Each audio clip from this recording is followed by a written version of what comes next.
a'inna 'ala siyam wal qiyam wa tilawatil Qur'an. Ya Allah, bantu kami, mudahkan kami agar dapat berpuasa. Ya Allah, mudahkan kami, bantu kami agar kami bisa melaksanakan qiyam Ramadan atau salat tarawih. Ya Allah, bantu kami, mudahkan kami untuk dapat membaca Al-Quran. 3 perkara ini, puasa, salat tarawih, dan membaca Al-Quran, tanpa bantuan dari Allah kita semua tidak akan bisa untuk mengerjakannya. Untuk sekedar puasa semua orang bisa, untuk sekedar salat tarawih semua orang bisa. Ini malam pertama, malam kedua, ini masjid muat apa tidak? Ini di mana-mana masjid dan musola penuh. Tapi 3 hari ke atas, ya udah lewat 1 minggu, masjid dan musola sudah mulai berkurang. Betul apa tidak? Tiba-tiba semangat ibadah udah mulai turun. Mau ke masjid udah mulai males, mau baca Al-Quran udah mulai sedih. Kenapa? Karena tidak dapat bantuan dari Allah Subhanahu wa Ta'ala. Maka itu kita minta kepada Allah, mohon kepada Allah semoga Allah berikan kita kekuatan, berikan kita semangat untuk terus menerus ibadah di bulan suci Ramadan. Amin, Allahumma amin. Dan salat tarawih ini jangan kita remehkan. Ini banyak orang remehin, tarawih cuma sunnah, dikerjakan dapat pahala, ditinggalin gak apa-apa, kalau gitu tinggalin aja. Nah, ini rugi kalau begini. Kalau kita terus-menerus berpikir seperti ini, maka kita gak naik-naik, gak sampai-sampai ke Allah Subhanahu wa Ta'ala. Ini kalau kita sepanjang hidup kita hanya mengandalkan yang wajib saja, sholat cuma yang wajib, puasa cuma yang wajib, sunnah-sunnah gak mau ngerjain, maka demi Allah kelak kita akan menghadap kepada Allah membawa amal soleh penuh dengan kekurangan. Itu ketika dihisab nanti, sholatnya penuh dengan kekurangan, puasanya penuh dengan kekurangan. Tadi di sholat isya berapa rakaat sholat isya? 4 rakaat. Kira-kira khususnya berapa rakaat? Ya Allah, ya. Ini kira-kira ini kita nih yang hadir bisa mentadabburi bacaannya dengan pikiran kemana-mana. Kira-kira lebih banyak mananya Pak? Lebih banyak gak konsentrasi. Nah, maka itu pentingnya kita ngerjain yang sunnah. Yang mana sunnah-sunnah ini jawabir lil faraid, dapat menambal kekurangan ibadah fardu kita. Jadi sholat kita yang tidak sempurna dengan qobliyah ba'diyah, dengan tahajud, dengan witir, dengan duha, termasuk dengan tarawih. Ini apa? Bisa menambal kekurangan ibadah fardu kita, sehingga kita semua menjadi orang-orang yang ibadahnya sempurna di sisi Allah Subhanahu wa Ta'ala. Amin, Allahumma amin. Dan tidak sampai di situ, dosa yang bikin kita siap. Ketahuilah dosa dan maksiat yang mendatangkan murka Allah Subhanahu wa Ta'ala. Kalau Allah sudah murka, kalau Allah sudah tidak ridho, ya maka bala musibah akan didatangkan. Kemudian Nabi besar Muhammad SAW memberi kabar gembira, man qama Ramadan imanan wa ihtisaban ghufira lahu ma taqaddama min dhanbi. Barang siapa yang melaksanakan qiyam Ramadan salat tarawih dengan iman dan ikhlas karena Allah, maka akan diampuni dosa-dosanya yang telah lalu. Ini kira-kira ini faedahnya sangat besar apa sangat sedikit? Sangat besar. Ini dosa-dosa kita yang sudah pernah kita kerjain. Ini dosa-dosa kita kalau dihitung dari semenjak kita balik sampai sekarang, kira-kira banyak apa tidak? Ini kalau ada orang bilang, ya ini kan terkadang ada orang dikasih sakit, dikasih musibah, dia bilang gini, dan ya Allah, kok coba saya begini amat ya, dosa apa saya? Banyak yang ngomong begitu. Ya dosa apa saya? Dan segala macam dosa apa? Dosa kita mah banyak, dosanya dosa apa? Itu dosa kita kalau dikumpulin, dibukuin, ditulis, ya dari semenjak balik sampai sekarang, kira-kira nih semasjid penuh gak? Gak muat kali. Nah ini dosa kita nih Pak, pasti dibalas sama Allah. Gak mungkin gak? Ini dosa kalau gak diampuni Allah pasti dibalas.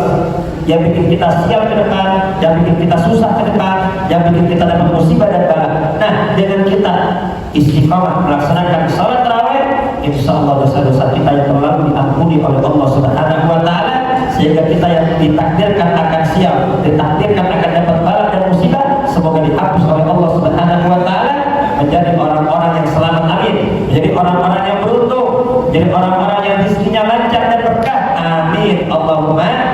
Berarti tarawih penting apa tidak? Ya kalau yang kerja malam ya silakan, yang kerja makan kerja, tapi yang gak kerja daripada di rumah ya ini tarawih juga akan tiap bulan, cuman khusus Ramadan, maka jangan sampai kita ketinggalan. Amin Allahumma. Shallu ala Muhammad.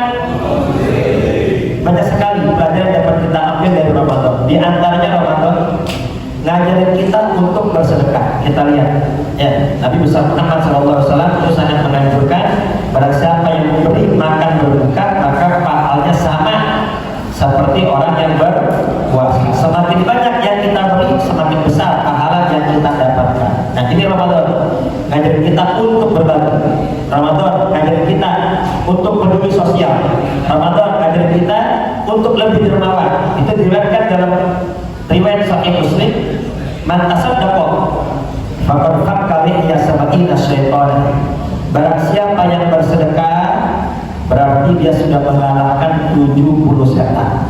Bayangkan ya, riwayat Sahih Muslim, barang siapa yang sudah bersedekah berarti dia sudah mengalahkan 70 setan. Nah, ini ketika Habib Ali menyampaikan hadis ini ada salah seorang dari muridnya, jamaahnya dengar, berarti sedekah pahalanya sangat luar biasa. Sekali sedekah berarti ngalahin 70 setan. Dia pulang ke rumah. Dia masuk dapur. Ya, di dapurnya kebetulan ada stok beras, ada stok tepung, ada stok minyak. Ya, kemudian dibawa, ini mau saya bawa, mau saya sedekahin, mau saya bagi-bagi. Kemudian dia masuk ke kamarnya, dia buka lemari, dia ambil beberapa lembar duit, mau disedekahin. Pas pengen keluar rumah, udah bawa duit sama sembako, tiba-tiba ketemu sama bini. Ini makhluk terkuat di muka bumi ini, Pak. Ya, bininya ditanya, bang, ini mau dibawa kemana ini? Mau saya sedekahin. Oh jangan. Ya, ini Ramadan pengeluaran kita tambah gede. Ya, nih bentar lagi kita lebaran, anak-anak belum beli baju lebaran, saya juga belum diberi anting baru, belum diberi cincin baru. Ya, nanti juga anak bakal daftar sekolah, daftar pulang. Jangan, kebutuhan kita dah banyak. Oh, udah berdebat, akhirnya kalah juga. Ya, namanya debat sama makhluk terkuat, kita baru satu omongan dia udah 10 kali kan. Ya, kalah di akhirnya. Akhirnya nggak jadi sedekah.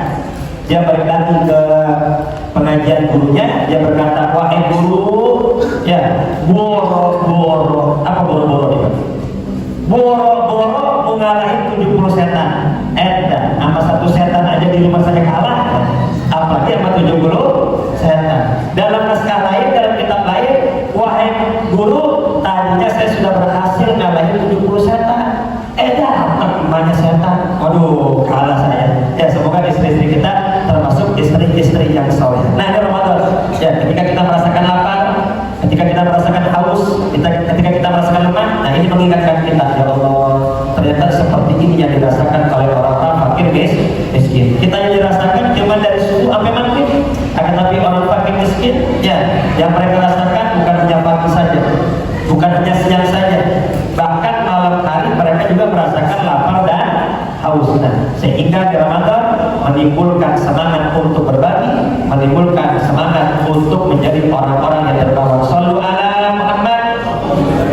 Dan Nabi besar Muhammad bersabda, man tasaddaqa faqad faq. Innamal bala la yatafaqqas shadaqah. Rasul bersabda, sesungguhnya bala gak bisa melewati sedekah. Jadi kalau orang udah sedekah hari ini, itu bala musibah gak jadi turun, Pak. Kapan turunnya? Besok. Pas besoknya nih orang sedekah lagi nih. Makanya itu kalau terbit matahari harus buru-buru sedekah. Ya, makanya ini kan lagi viral, lagi rame sedekah subuh. Ini sangat luar biasa nih untuk menolak bala. Ini kalau orang udah sedekah, itu bala gak jadi turun. Kenapa? Al-bala la yatafaqqas sedekah. Bala gak bisa melewati sedekah. Kapan turunnya? Besok lagi. Besoknya sedekah lagi, gak jadi turun. Kemudian kapan turunnya bala? Ketika orang lupa dari sedekah, di situ akan turun bala dari Allah Subhanahu wa Ta'ala. Semoga kita semua menjadi orang-orang yang dermawan. Allah luaskan rezeki kita, Allah berkahi rezeki kita, dan kita bisa berbagi terhadap sesama. Amin Allahumma. Dan sebagai penutup, Ramadan ini mengajarkan kita untuk takut kepada Allah Subhanahu wa Ta'ala. Di siang hari Ramadan, orang yang puasa. Kita nggak bicara yang bohongan dah. Ini orang yang bohongan kan kadang apa? Di paginya sahur, pas kerja, ya, dan tiba-tiba masuk angin, ya, masuk angin, pulang dikerokin sama istrinya, muntah, ya, sahurnya sama tahu, muntahnya sama mie ayam, ya, berarti apa tuh? Ya dari rumah sahur di kerjaan buka, kita kan bicara yang bohongan. Ini orang yang puasa betul-betul, ketika di siang hari dia merasakan lapar, dia merasakan haus, kemudian di rumahnya ada aneka ragam makanan dan minuman yang segar-segar. Ini orang yang benar-benar puasa, kira-kira berani makan apa tidak? Gak ada orang Pak. Ini ada ayam, ada tahu, ada tempe, enak apa tidak? Ada es kelapa, ada es cendol, ada es alpukat, enak apa tidak? Ini siang-siang haus, kita minum apa tidak? Gak ada yang lihat, kita minum gak? Enggak. Nih Ramadan ngajarin kita takut kepada Allah Subhanahu wa ta'ala. Bahkan azan maghrib kurang 2 menit kita berarti gak korupsi. Ini azan maghrib kurang 2 menit lagi nih, udahlah kita sepakat lah, buka aja dah. Kagak yang berani kita, ya gak berani korupsi waktu ini Ramadan ngajarin kita untuk takut kepada Allah. Ini sekarang negara kita kacau, ini bukan dikarenakan kurangnya orang pintar. Ya, orang pintar kurang gak di negeri kita? Ahli hukum banyak apa tidak? Ahli ekonomi banyak apa tidak? Ahli tata negara banyak apa tidak? Yang ahli banyak, tapi kenapa kok kekacauan semakin bertambah? Karena kurangnya orang-orang yang takut kepada Allah Subhanahu wa ta'ala. Ini Ramadan. Ya, ayam, tempe, tahu haram, yang halal aja gak kita makan, apalagi yang haram. Makan dan minuman itu milik kita. Ya, kita yang beli.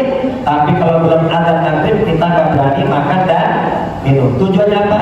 Ya, jika harta kita aja nggak kita ambil, apalagi harta orang. Kalau milik kita aja nggak kita konsumsi, apalagi sampai ribu-ribu orang. Di Ramadan ya ngajarin kita untuk takut kepada Allah Subhanahu wa ta'ala, sehingga dia nggak berani, ya nggak berani korupsi minyak, nggak berani korupsi timah, nggak berani korupsi